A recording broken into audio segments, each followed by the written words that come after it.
Hi friends, എൻ്റെ ഒരു പുതിയ വീഡിയോയിലേക്ക് സ്വാഗതം. ഇതെൻ്റെ ഫസ്റ്റ് വീഡിയോ ആണ്, കുക്കിംഗ് വീഡിയോ ആണ്. ഞാനിവിടെ തയ്യാറാക്കാൻ പോകുന്നത് സ്റ്റാർ ഫ്രൂട്ട്സും കൊണ്ടൊരു തേങ്ങ അരച്ച കറിയാണ്. എല്ലാവർക്കും പരിചയം ഉണ്ടായിരിക്കും. അത് നമ്മൾ പഴുത്ത് കഴിയുമ്പോൾ അത് കഴിക്കാനും നല്ല ടേസ്റ്റാണ്.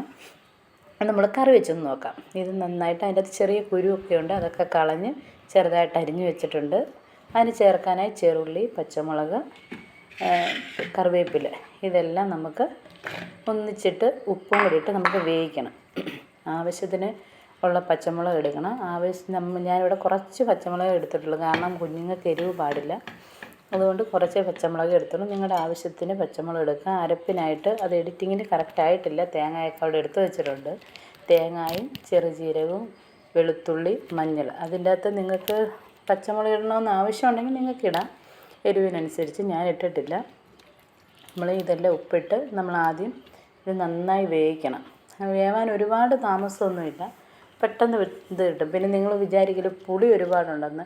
നമ്മൾ ഓർക്കിത് പുളിയും കൂടെ ഉള്ളതുകൊണ്ട് കറി വെക്കാൻ ഭയങ്കര പുളിയാണെന്ന്. അങ്ങനെ ഇല്ല കേട്ടോ, ഒരുപാട് പുളിയായിട്ടൊന്നും നമുക്ക് ഫീൽ ചെയ്യത്തില്ല. എനിക്ക് അങ്ങനെ തോന്നിയത്, എനിക്ക് കുഴപ്പമില്ലായിരുന്നു, പുളി ഒരുപാട് തോന്നിയില്ല. നന്നായി വെന്ത് കഴിയുമ്പോൾ അടുപ്പ് വെച്ച് ഇനി നമുക്ക് അരപ്പ് റെഡിയാക്കാം. അരപ്പ് നന്നായി നല്ല പേസ്റ്റ് പോലെ അരയണം കേട്ടോ. നന്നായി അരയ്ക്കാം നമുക്കത്. അത് ഏകദേശം അത് വെന്തു.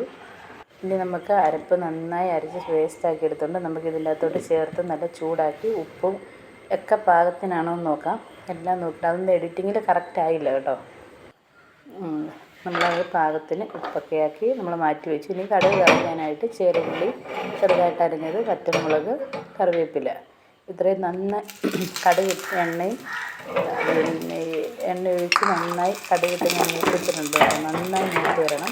എന്നിട്ട് ഇച്ചിരി മുളക് പൊടിയും കൂടെ ചേർക്കുമ്പോൾ ഒരു പ്രത്യേക ടേസ്റ്റാണ്. ഞാൻ മിക്കതിന് തേങ്ങ അരച്ച കറിക്ക് ഞാനങ്ങനെ ചേർക്കാറുണ്ട്. നിങ്ങൾ ഇതുവരെയും ചേർത്തിട്ടില്ലെങ്കിൽ ഒന്ന് ചേർത്ത് നോക്കുക. ഈ മുളക് പൊടിയും കൂടെ ചേർക്കുമ്പോൾ ഒരു പ്രത്യേക ടേസ്റ്റാണ് കേട്ടോ. അങ്ങനെ നമ്മൾ വറവൊക്കെ അതിൻ്റെ അകത്ത് ഇട്ട് ഇപ്പം നമ്മുടെ കറി ഏകദേശം ഒക്കെ റെഡിയായിട്ടുണ്ട്. കുഴപ്പമില്ല, നല്ല ടേസ്റ്റാണ്. ഒരുപാട് പുളിയാണേലും തോന്നിക്കത്തില്ല. പെട്ടെന്ന് നമുക്ക് വെക്കാൻ പറ്റുന്നൊരു കറിയാട്ടോ. ഇപ്പോൾ എല്ലായിടത്തും ഉണ്ട് സ്റ്റാർ ഫ്രൂട്ട്സ്. എല്ലാവരും ഒന്ന് ശ്രമിച്ച് നോക്കുക. എല്ലാവരും ഇതൊന്ന് ചെയ്ത് നോക്കുക. നിങ്ങൾക്ക് ഈ വീഡിയോ ഇഷ്ടപ്പെട്ടെങ്കിൽ ഷെയർ ചെയ്യാനും ലൈക്ക് ചെയ്യാനും സബ്സ്ക്രൈബ് ചെയ്യാനും മറക്കരുത്. പിന്നെയും പുതിയ വീഡിയോ ആയിട്ട് ഞാൻ വരും. എല്ലാവരും എന്നെ സപ്പോർട്ട് ചെയ്യണം. Thank you.